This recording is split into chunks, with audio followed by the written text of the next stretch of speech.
Hello guys, welcome back to our YouTube channel that is pharmacy. आज के इस video lecture में हम कवर करने वाले हैं कि जो सेल साइकिल होती है वो कितने प्रकार की होती है। तो जो उसमें एम फेज़ होती है उसको हम जनरली इंटरफेज़ यहाँ पर कवर कर लेंगे और डिवीजन फेज़ का हम माइटोटिक फेज़ जो होती है उसको कवर कर लेंगे। आप सोच रहे होंगे कि आज का वीडियो लेक्चर मैंने इस तरह से शूट क्यों किया है, क्योंकि आज थोड़ा मेरे को फीलिंग वेल मतलब I am not feeling well, so इस तरह से मैं वीडियो लेक्चर रिकॉर्ड कर रहा हूँ। तो without any delay let's start. Interface की अगर हम बात करें, जैसे कि आप देख रहे हो कि सेल साइकिल और सेल डिवीजन की अगर हम बात करें तो सेल साइकिल के अंदर दो स्टेज आती है। पहली आती है इंटरफेस, दूसरी आती है डिवीजन फेज। इंटरफेस की अगर हम बात करें तो इंटरफेस की तीन फेज होती है, G1 phase, S phase, G2 phase. ये हमने लास्ट वीडियो लेक्चर में भी देखा था। ये जो सेल साइकिल होती है पूरी सेल साइकिल देखी थी हमने। उसके बाद में डिवीजन फेज जो होती है उसमें प्रोफेज, मेटाफेज, एनाफेज, टीलोफेज, ये इनका प्रॉपर सीक्वेंस है। पहले प्रोफेज आता है, फिर मेटाफेज आता है, फिर एनाफेज, फिर टीलोफेज। तो ये डिवीजन फेज होती है। अब जैसे कि इंटरफेस की अगर हम बात करें कि इंटरफेस क्या होता है, interface is the phase between two successive metaphase. Sorry, जो एम फेज होती है मतलब माइटोटिक फेज जो होती है, माइटोटिक फेज की दो माइटोटिक फेज के बीच की फेज होती है इंटरफेज। अब जैसे कि अगर हम बात करें कि मान लीजिए ये जो थी ये सेल साइकिल है, ये सेल साइकिल, ये प्रोफेज, मेटाफेज, एनाफेज, टीलोफेज, उसके साइटोकाइनेसिस होती है। फिर सेल जो थी G1 में जाती है स्टेज में, एस फेज, फिर G2 फेज में, फिर से वापस से एम फेज में चली जाती है। मतलब कि आप ऐसा बोल सकते हैं कि ये जो आप इतना फेज देख रहे हैं, ये वाला फेज जो है ये एम फेज है, ये वाला एम फेज है, और एम फेज जो है ये इंटरफेज है। ये वाला रीजन जो देख रहे हैं पूरा G1 S और G2 M इंटरफेज है। तो अब हम ऐसा बोल सकते हैं कि जैसे मान लीजिए अगर कोई साइकिल है, अगर मान लीजिए अगर हम कंसिडर करके चलते हैं कि एम फेज से अगर स्टार्ट करते हैं, एम फेज अगर स्टार्ट हो रही है तो एम फेज पहले खत्म होगा, फिर इंटरफेज आएगा। मतलब कि एम फेज के बाद में आता है इंटरफेज, और इंटरफेज के बाद में फिर से एम फेज स्टार्ट होती है।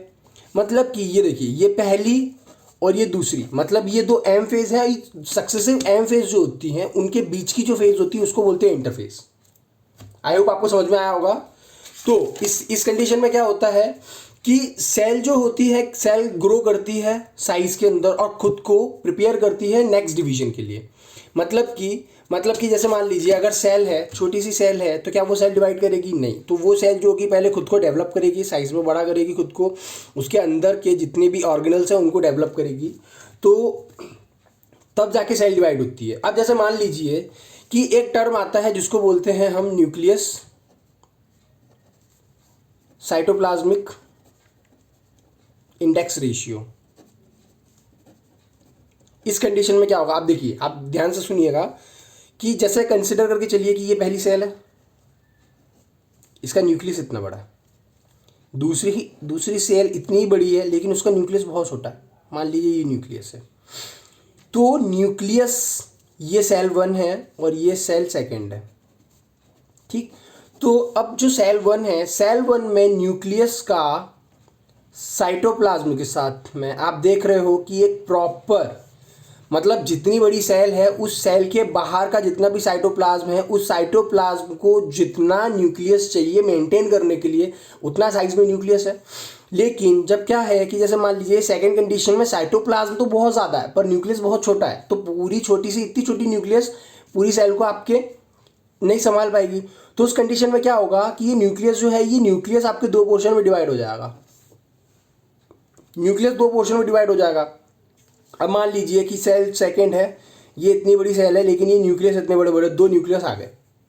अब क्या हुआ उस कंडीशन में कि न्यूक्लियस के पास में जितना इंडेक्स रेशियो, न्यूक्लियस और साइटोप्लाज्म का जो रेशियो होता है वो मेंटेन इस वापस नहीं हो पा रहा है, क्योंकि अब क्या है, न्यूक्लियस का साइज बड़ा हो गया लेकिन साइटोप्लाज्म कम रह गया।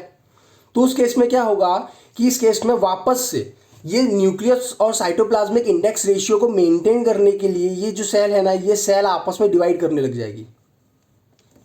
तो ये जो सेल है डिवाइड करके दो अलग अलग सेल में बना देगी। तो ये मेन रीजन होता है। आप ये जो देख रहे हैं ना, cytoplasmic index ratio, cytoplasmic index ratio is one of the reason due to which cell cycle और सेल डिवीजन ऑकर्स, ठीक। तो अब क्या है कि सेल जो होती है खुद को ग्रो करती है इंटरफेज में, और ये मोस्ट एक्टिव फेज होती है। जो आप देख रहे हैं सबसे एक्टिव फेज है इंटरफेज। इंटरफेज को एक्टिव फेज क्यों बोला है, क्योंकि देखिए यहाँ पे क्या है, सेल का डिवीजन हो रहा है। एम फेज जो है, यहाँ पे सेल जो होती है, सेल में अलग अलग स्टेजेस आएंगे, अलग अलग फेजेस आएंगे, और उसके बाद में क्या, सेल डिवाइड करेगा। लेकिन इस फेज में क्या हो रहा है कि सेल जो है खुद को प्रिपेयर करता है। G1 phase, S phase, G2 phase में सेल खुद को प्रिपेयर करता है, सेल के अंदर कुछ चेंजेस होते हैं। तो आप देख रहे हैं कि सपोज करके चलिए कि अगर सेल है, सेल की 24 आवर की आपकी अगर पूरी सेल साइकिल की ड्यूरेशन है, तो उस 24 आवर में 90 से लेके 95%, 90 से 95% जो होगी ये होगी इंटरफेस, और बचा हुआ जो 5 से लेके जो 0 से लेके मतलब 5 से 10% जो है दैट इज मेटाफेज और सॉरी एम फेज वो एम फेज होगी। ठीक, तो अब हम ऐसा बोले हैं कि जैसे मान लीजिए 24 आवर की जो सेल साइकिल होती है, उस 24 आवर की सेल साइकिल के अंदर जो 1 आवर होता है वो 1 आवर सिर्फ और सिर्फ एम फेज का होता है। मतलब कि 23 आवर्स जो हैं ये आपके इंटरफेस है, मतलब कि मोस्ट ड्रामेटिक फेज है, और मोस्ट मतलब आप लॉन्ग ड्यूरेशन की बोल सकते हैं कि ड्यूरेशन इसका ज़्यादा होता है। और ड्रामेटिक फेज कहने का मतलब सेंस ये है कि सेल की ये जो इंटरफेस है, इंटरफेस के अंदर सेल के अंदर आपके चेंजेस बहुत ज़्यादा होते हैं, सेल डेवलप बहुत ज़्यादा करती है।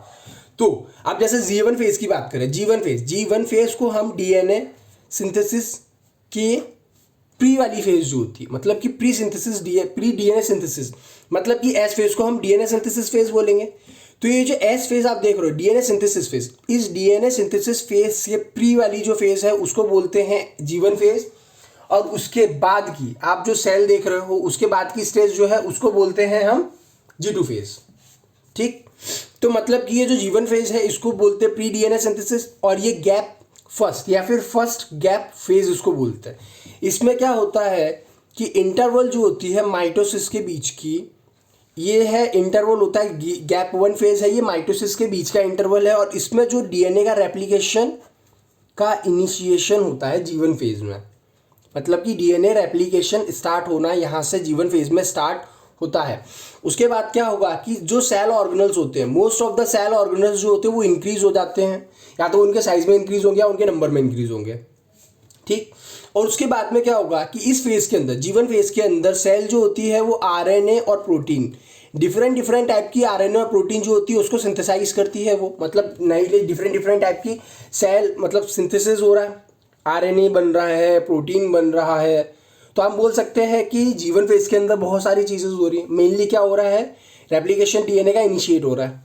ठीक, अब क्या करते हैं हम बात करते हैं, तो इसलिए यहाँ पे इनिशिएशन हो रहा है, इसलिए क्या बोलेंगे कि जो DNA सिंथेसिस हो रहा है, ये जो आप देख रहे हैं कि जो DNA सिंथेसिस है S फेज, जिसको सिंथेसिस फेज बोलते हैं, इस सिंथेसिस फेज से पहले वाली फेज है।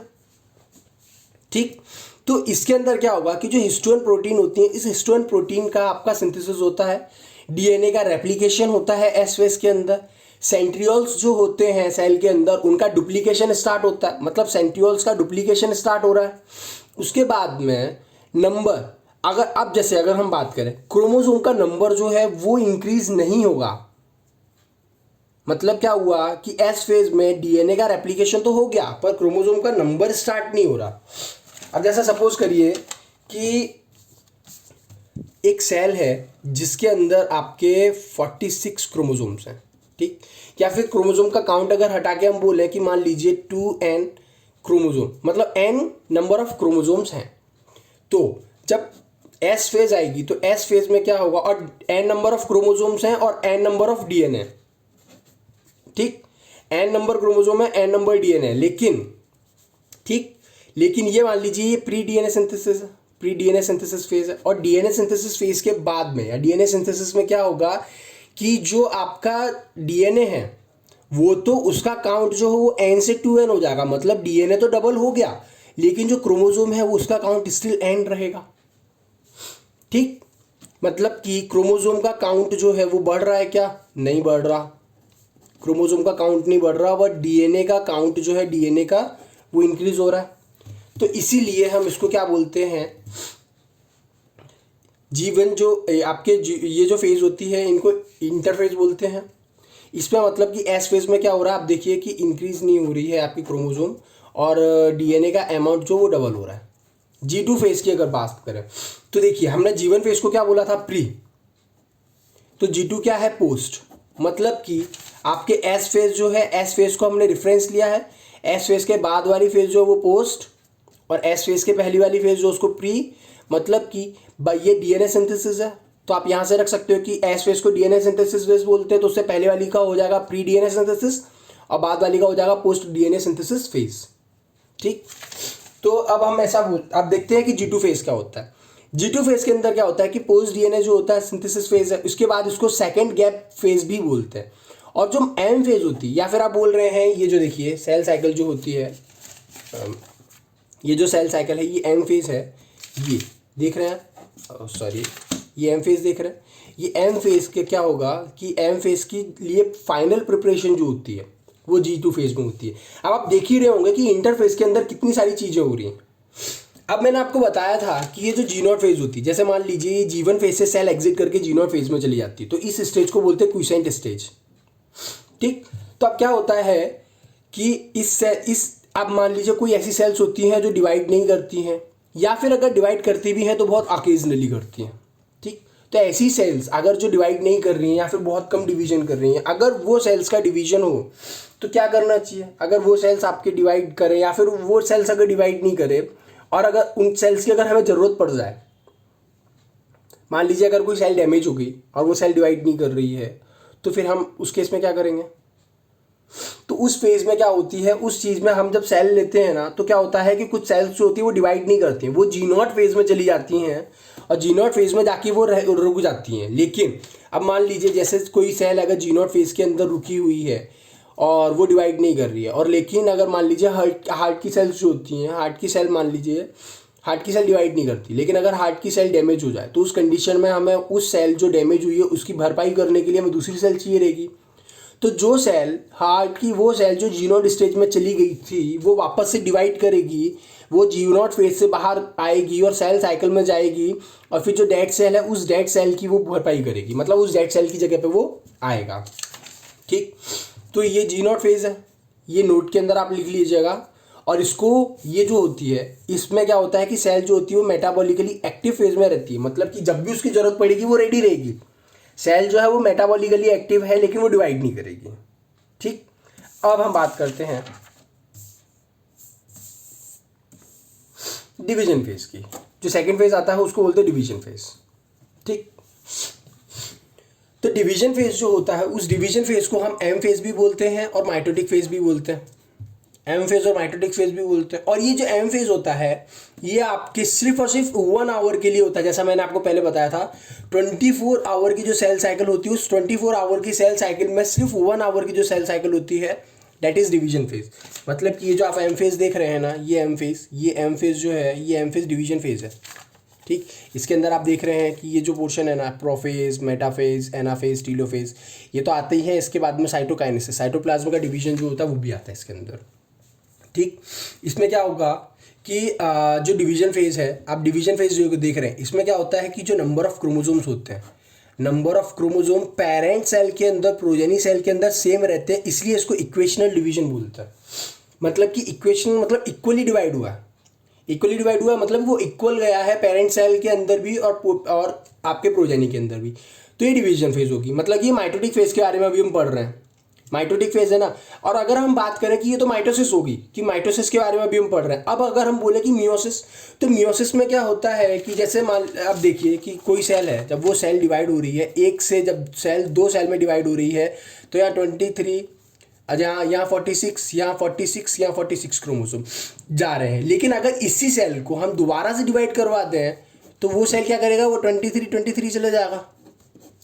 मतलब 23 क्रोमोसोम इसमें, 23 क्रोमोसोम 23 डिवाइड हो जाएगा। मतलब कि पहले 46 थे पेरेंट के अंदर, लेकिन प्रोजेनी के अंदर अब रह गए सिर्फ 23।